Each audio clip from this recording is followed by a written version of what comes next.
वो क्या रहेगा, संबंध बोधक रहेगा। तो चलते हैं, इसको शुरुआत करते हैं इसकी। संबंध बोधक अवयव, देखो इनको आप अवयव कह दो या ये भी क्या कहलाएंगे आपके अविकारी कहलाएंगे।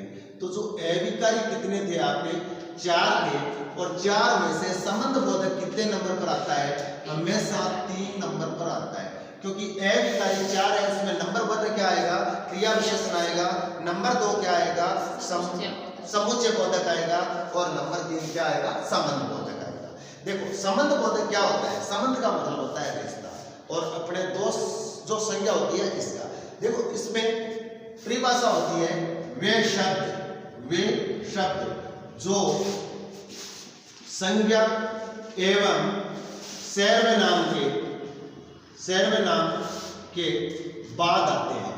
वे शब्द जो संज्ञा और सर्वनाम के बाद आते हैं तथा उसका संबंध वाक्य के दूसरे शब्दों के साथ में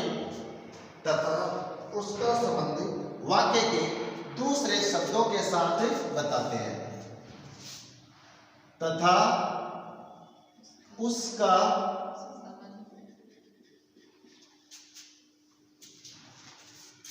संबंध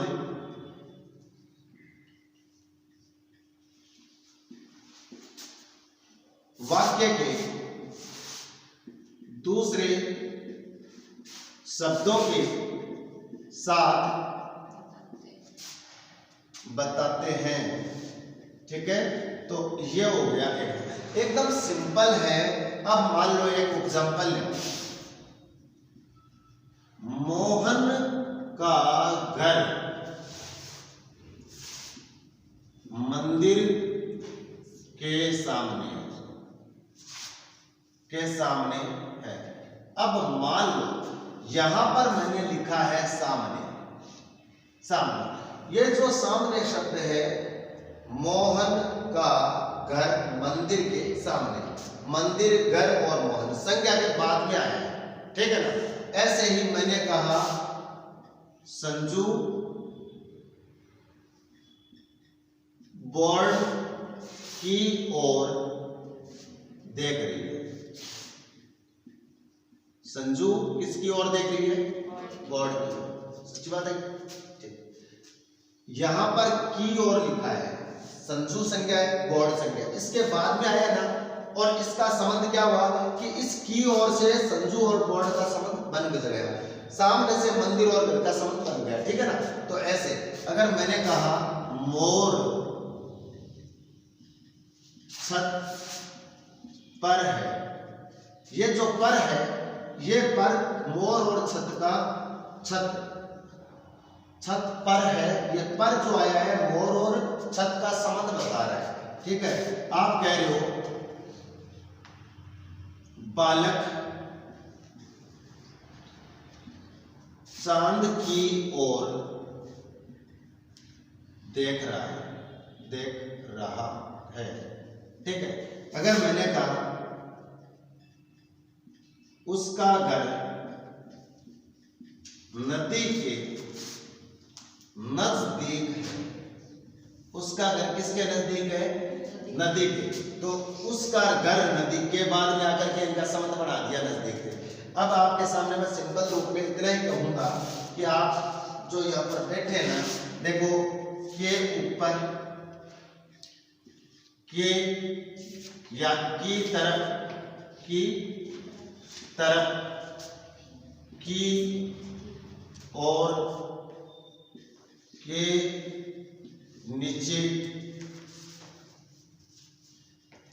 के सामने। ठीक है। के नजदीक, ये जो वाक्य मैंने यहां पर लिखे हैं, यहां पर इन सभी से आप जो भी वाक्य बनाएंगे ये टोटल संबंध बोधक हो जाएंगे। मान लो मैंने क्या कहा, मान लो मैंने कहा कि राम पेड़ के ऊपर बैठा है। राम और पेड़ का संबंध इससे हुआ की तरफ से अगर मैं कहूं तो आर्यन कोचिंग घंटाघर की तरफ है। की ओर से मैंने कहा, अभी यहां पर भी उदाहरण ले लिया, लेकिन मैंने कहा बच्चे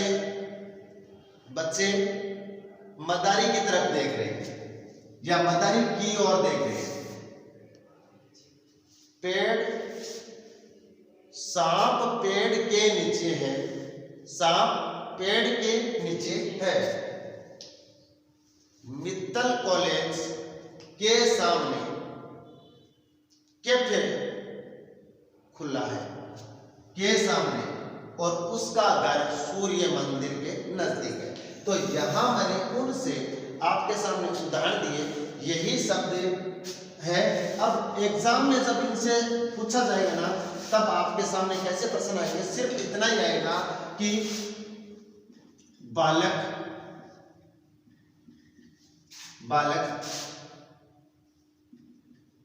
बाजार की तरफ जा रहे हैं। अब आपसे पूछा जाएगा जो ये तरफ है ये क्या है, रेखांकित पद क्या है। बालक बाजार की तरफ जा रहे हैं, आपसे पूछा जाएगा ये क्या है। ऑप्शन आपके सामने मिलेंगे, क्रिया विशेषण है, समुच्चय बोधक है, संबंध बोधक है या विस्मयादि बोधक है। तो यहां पर की तरफ है, ये क्या है, संबंध बोधक। मान लो दूसरा मैंने कहा कि शेर गांव की ओर आ रहा है। अब आपके सामने यहां पर रेखांकित आएगा और कहेगा ये की ओर क्या है, तो ये संबंध है, ठीक है, ये संबंध बोधक अवयव है। अब एक बात बताओ, इनको अवयव क्यों कह रहे हैं, इनको अविकारी क्यों कहते हैं? क्योंकि अगर ये जो की ओर या की तरफ जो आ रहे हैं, है ना, इनका प्रयोग आप किसी काल में ले लो, किसी व्यक्ति के साथ में ले लो, किसी पुरुष के साथ में ले लो, ठीक है, एक वचन या बहुवचन के साथ में ले लो, ये की और है ना, ये परिवर्तित नहीं होंगे इसका। तो शायद मैं समझ रहा हूं कि ये आ गया। अगर मान लो मैंने कुछ भी कहा कि गोविंद जी की कोचिंग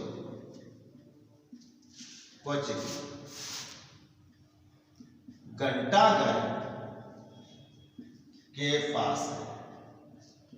गोविंद जी की कोचिंग घंटाघर के पास। तो ये जो घंटाघर ये संज्ञा है, कोचिंग संज्ञा है, गोविंद जी संज्ञा है। ये आप देख लो विभक्तियां हैं, जो कार्य की विभक्तियां हैं ना।